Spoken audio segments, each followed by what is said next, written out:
Bonjour et bienvenue sur cette première vidéo de la série Énergie, conversion et transfert consacrée au modèle du gaz parfait.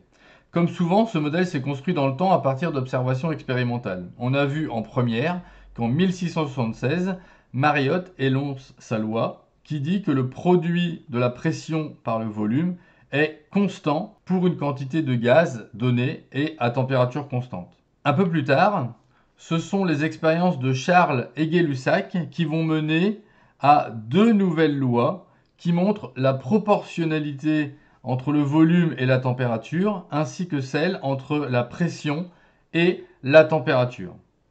Toutes ces lois vont être complétées en 1811 par la loi d'Avogadro, déjà vue en première aussi, qui énonce la proportionnalité entre le volume et la quantité de matière en définissant ce qu'on appelle le volume molaire. Le bilan de toutes ces lois est réalisé en 1834 par Émile Clapeyron, qui énonce alors la loi des gaz parfaits. Loi des gaz parfaits que l'on appelle aussi équation d'état des gaz parfaits et qui s'écrit PV égale nRT. Alors comme souvent, avec des relations avec autant de grandeur mises en jeu, il va falloir faire très attention aux unités et toujours respecter les unités légales. Alors le P représente la pression du gaz en pascal. On rappelle que 1 bar c'est 10 puissance 5 pascal.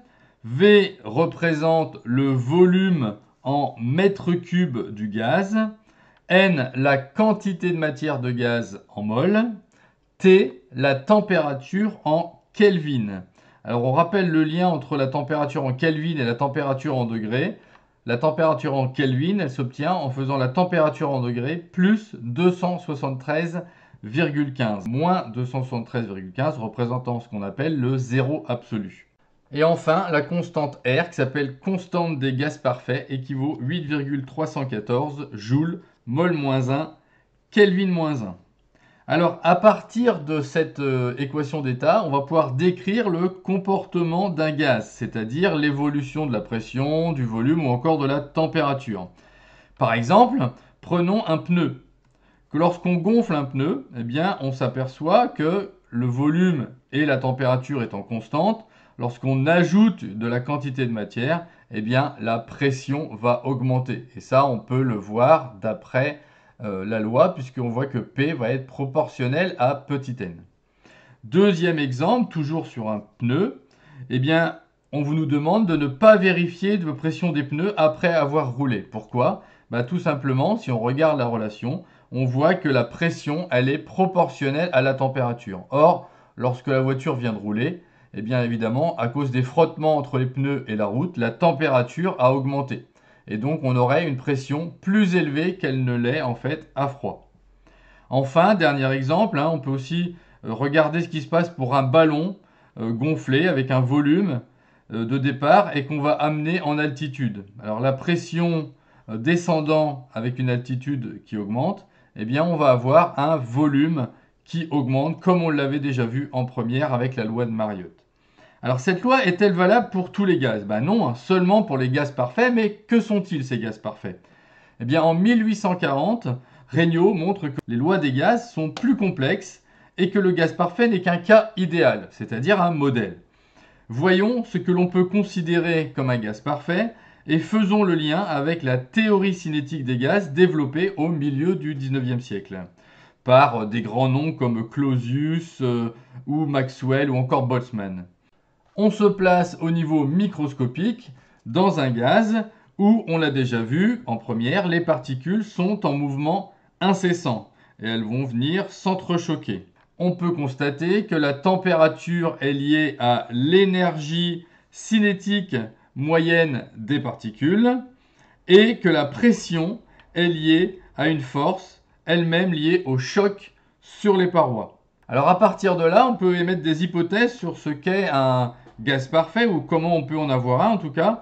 Eh bien, la théorie cinétique, elle nous dit que les particules vont être considérées comme des sphères dures dont le diamètre est négligeable devant les distances entre particules. C'est-à-dire qu'en gros, on va considérer que les particules de gaz sont ponctuelles. Et ça va arriver seulement si le volume est suffisamment grand pour que les particules aient suffisamment de place et leur volume soit négligeable. Donc soit le volume grand, soit une pression faible, ce qui revient au même. On l'a vu dans la loi. Deuxième hypothèse, on va considérer qu'en dehors des chocs, les particules sont sans interaction entre elles. C'est-à-dire toujours pareil, si elles sont suffisamment éloignées, puisqu'on a vu que la plupart des interactions dépendent de l'inverse de la distance au carré, cette interaction va être relativement faible. Deux cas, donc, un volume très grand, ou encore une température élevée, parce qu'à ce moment-là, l'énergie cinétique va être plus importante, et donc l'énergie des chocs aussi, et donc les autres interactions vont être négligeables. Alors, dans des conditions normales de pression et de température, de nombreux gaz peuvent être considérés comme des gaz parfaits. Voilà pourquoi ce modèle du gaz parfait, même s'il ne s'applique que dans des cas idéaux, il peut quand même être très utile dans de nombreux cas. Alors par exemple, quand on parle ici de gaz qui peuvent être considérés comme des gaz parfaits, on peut citer l'air, le dioxygène ou encore le diazote dans ces conditions. Alors évidemment, ça veut dire qu'il y a des limites à ces modèles de gaz parfaits et ces limites sont liées forcément aux hypothèses qu'on a émises pour ce gaz. C'est-à-dire qu'à haute pression et pour des températures basses, les gaz vont s'éloigner du comportement d'un gaz parfait. Alors pourquoi ? Parce qu'à haute pression, les particules vont se rapprocher les unes des autres et donc on va ne plus pouvoir négliger le volume de ces particules et on ne va plus pouvoir non plus négliger les interactions puisque les molécules vont se rapprocher les unes des autres. Pareil, pour des basses températures, les particules se rapprochant, les interactions ne sont plus négligeables. Alors on verra peut-être plus tard une autre équation d'état qui s'appelle l'équation d'état de Van der Waals qui va rajouter deux termes. Un qui va tenir compte du volume des particules de gaz et un autre qui va tenir compte de l'interaction de ces particules entre elles. Voilà, c'est tout pour cette vidéo. Je vous remercie et à bientôt. Au revoir.